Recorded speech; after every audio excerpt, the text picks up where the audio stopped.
If I were to say something about communication for social change in general, I would say it's a field that grows out of practice and that is constituted in the productive tension between research and practice. And if I have time to say a little bit about the history of the field, the way it's generally known as communication for development, you might say, it grew out of post Second World War context. It was tied very closely for many years, I would say still is, to international development cooperation. It has been very much about doing good, quote unquote. So, and I would also say when it comes to the perception of communication, it is that whole field, that whole tradition of communication for social change, tied to initially to USAID in the 50s, and then to a series of UN agencies and from the 60s and onwards. That whole tradition comes with a rather narrow perception of communication. So I think that's worth noting. We can come into the detail of that. And on the other hand, there's another tradition which I would say has a strong roots in Latin America. And whereas the first tradition has been more about a more behavioral focus on doing good through changing individuals' behaviors through communication interventions, I would say the other tradition I would grossly outline would be around bottom-up participatory processes, enhancing development through processes of community development and of community participation in a variety of ways, but that's kind of the legacy of the Latin American tradition. More recently, let's say the last 10, 15 years, I would say this is a field that has mutated into or developed a lot, from communication studies to media studies on one hand, but you can also say it's about sociology, anthropology, political science, even economics. I think there's a range of social sciences that now are being appropriated, incorporated into the field. So if you ask about communication for social change today, I would say it's a field that has proliferated, has diversified, but also strangely enough, it has also solidified. I would say it's becoming broader rooted in disciplinary debates, in theoretical debates, where for many years I would say it was on one hand let's say the activist approach from Latin America, or the behavioral, pretty social psychological approach of a more, let's say, Anglo-Saxon and maybe even North American tradition. But that's changing today. I'll say we have a much broader scope and field in recent years.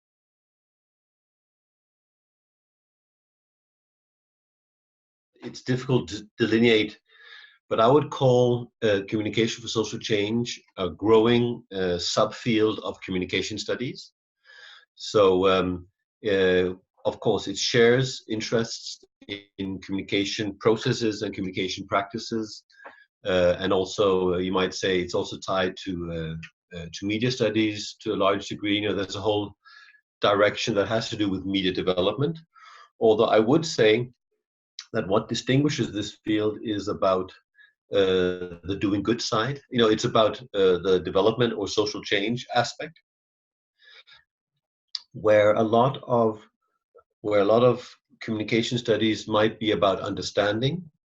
I would say there is also an element of orientation towards change, towards intervention in communication for social change. I mean, that's what defines the field. So without that aspect, I think we are still doing communication studies, but we're not doing studies in communication for social change.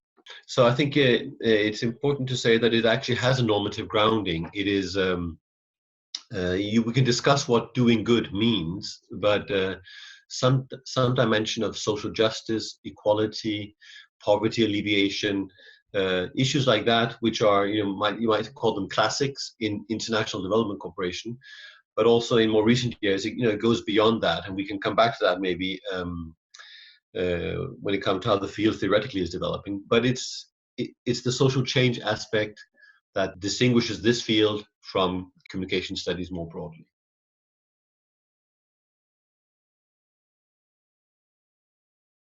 A little bit what I was trying to say now is about defining the subfield, how it distinguishes itself from communication studies. But how is it relevant? I would say, I think if you look at our world today, there are so many development challenges that come to us that are in our face. Everything from child survival to climate change, emergencies, conflicts, post-conflicts. I think that whole range, that whole gamut of development challenges, I think speaks to or asks for communication to take a position and to kind of put itself at the service of these development challenges. As a practice, I would say as a whole, there's a strong call for communication for social change. But then again, we don't necessarily agree on then how to understand communication in this field from these more, I would say, narrowly defined ways of looking at it to the broader contextual ways of looking at it, which again depend on the type of problem you're addressing. But I would say it's a very relevant field within the communication studies, field of communication studies today.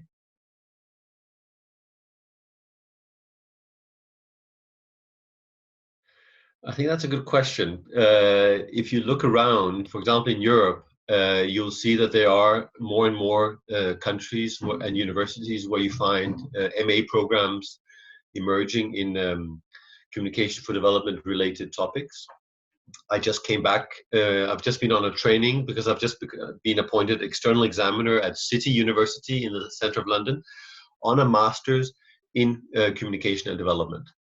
You have, I would say, at least a handful of universities in the UK that are dealing with this. And, you have one of the oldest ones in Europe, I would say, is Malmö University, who celebrate next year their 20th anniversary for their MA in communication for development. But then on the research side, I think that's where, for example, your center is very interesting. And I think there are a number of these initiatives that are growing. That is still early days. I think research-wise, this institutional configuration, like your center, some of the plans we have here at Loughborough University in London. I could point also to the Malmö University in Spain, for example, in Cadiz. They also have, and there are a number of places in Europe where the field of research around communication of social change is emerging. Another discussion that's going on currently, which is the self-critique of what we understand by development. I think sparked, for example, by our climate change debates. So the whole problematization of development and social change, a growing recognition of post-colonial and post-development approaches to development and social change. I'm very inspired by some of the work by the Portuguese sociologist Boaventura de Sousa Santos, who speaks about the epistemologies of the South, for example. So the recognition of other knowledge forms, other epistemologies, and where the South is a metaphor. It's not the global South out there in Latin America, Asia, or Africa, but it can also be the South in the sense of just in your backyard in Germany or here in the UK. So that's also about understanding the development challenges of what he would say the people on the other side of the abyssal line, he calls it, the marginalized groups, the groups that are silent, the groups that are vulnerable, the groups that are not heard or visible in public debate. That type of populations are the ones that you can say that's where you can address, and that's the relevance of looking at communication social change in Europe, for example. It's a way to approach development challenges, and I think some of these theories I'm mentioning here or debates connect well with us looking at our own societies and the development challenges of our societies.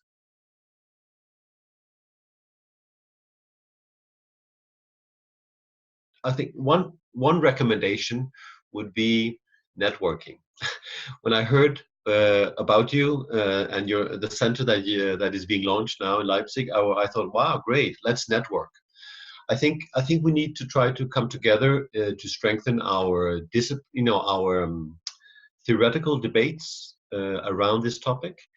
I think it's relating to your previous question about what's the relevance for our societies in, let's say, in Europe.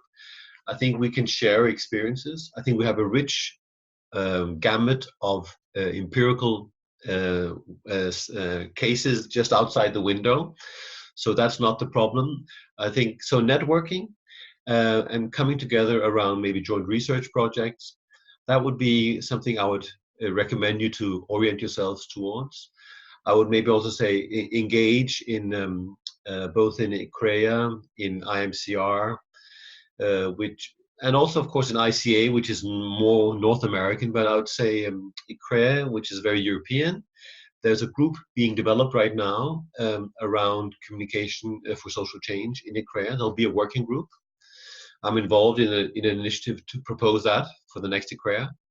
IMCR has a group around participatory communication. So the World Congress in Madrid in July has drowned in abstracts, and I know the participatory communication research section has received many abstracts. So that's another recommendation. Try to engage there.